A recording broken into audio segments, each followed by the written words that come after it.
Welcome into another video, this time week 11 Thursday night football as the Bengals take on the Ravens. It's an interdivisional matchup. It's kind of a matchup of week 2 is what we saw. Should be a really good fantasy type of output game. Can't wait to dive into it. Let's get into it. Let's take a look at the fantasy players to watch in this game. First, on the Bengals side, the top fantasy players in my opinion are quarterback Joe Burrow, running back Joe Mixon, and wide receiver Jamar Chase.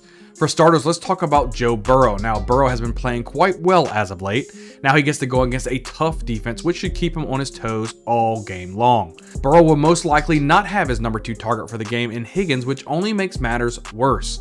The one positive Burrow does have going for him is that he may be in a negative game script most of the game, which means he will need to pass the ball quite a bit. Now let's move on over here to Joe Mixon. Now Mixon, just like Burrow, will have a difficult task ahead of him to attempt to muster up some type of running game against this stout defense. Mixon is clearly the lead back and shouldn't have anyone taking many carries away from him. The worry that I have is that the Bengals should be in a passing situation, and establishing any type of run game against this defense is a difficult thing to achieve. If you have Mixon, you have to start him, but you're nervous about this matchup. Next, we're talking about Jamar Chase. Now, Chase has been feasting without Higgins on the field.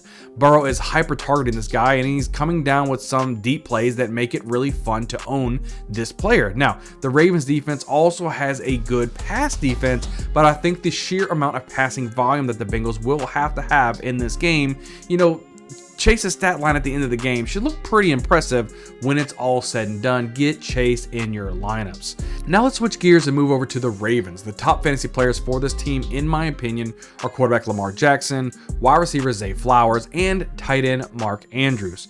First, we're going to talk about Lamar Jackson. Now, Jackson has, such a high floor just due to his rushing upside. Against the Bengals defense, Jackson should see plenty of success. Even though with the Bengals having a better defense than they were when they began the season, Jackson shouldn't have much difficulty putting up a solid stat line. In the first matchup in week 2, Jackson put up 237 yards passing with 2 touchdowns accompanied by 54 yards on the ground. Jackson is an easy plug and play this week. Next, we move on to Zay Flowers. Now, Flowers has had at least 6 targets in 5 of the last 6 games, and against the Bengals defense, he should be able to put up some solid numbers. Last week, Flowers saw a team-high 6 targets and came away with 73 yards receiving. Flowers is becoming the clear go-to wide receiver for this offense. Flowers is able to create separation and make some nice plays for Jackson. Flowers should be started in all leagues. I do like Flowers this week. Last but not least, for the fantasy players I'm watching this week on Thursday Night Football is Mark Andrews. We all know what you're getting with Andrews, right? I mean, Andrews is the reliable option for Lamar Jackson. Week in and week out, Andrews has the potential to being the number 1 tight end on the week. No one should be debating whether or not they should be putting starting Andrews in their lineup. Just like there's players that I would target for this game, there's also a couple sleeper type of players that you can play into your flex spot if you're in a need or in a pinch. For the Bengals, I can see Tyler Boyd and Trenton Irwin being fantasy viable this week.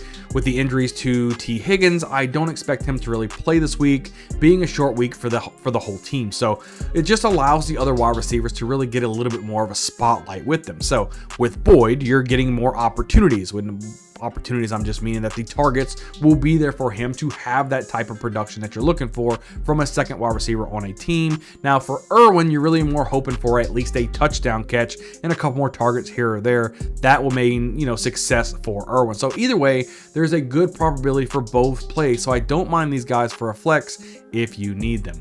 For the Ravens, I can see Gus Edwards and Odell Beckham Jr. having some fantasy appeal this week. Edwards is getting the bulk of the carries from this backfield. He has yet to have an electric game where you really say, hey, I need to start this guy. But if you're in a pinch, Edwards can be an okay play. You aren't very happy about it though. So, for Beckham Jr., he just needs to see more of a volume to be more of a consistent recommendation from me. So we all know that he has a talent. He just needs volume, and he just isn't getting it. It's kind of going to Flowers as of right now. So he's only a light recommendation for me this week. If you need a Hail Mary play from this game, Beckham is your guy. At the end of the day, anybody can go off and become a fantasy asset, but it's ultimately up to you to decide who makes your lineup. As always, thank you so much for watching the video. Guys, hit the subscribe button. It really helps out the channel. We're really close to 700 subscribers as we are putting out multiple videos each and every week to help you dominate your leagues. Can't wait to see you guys on the next video. We'll see you guys next time.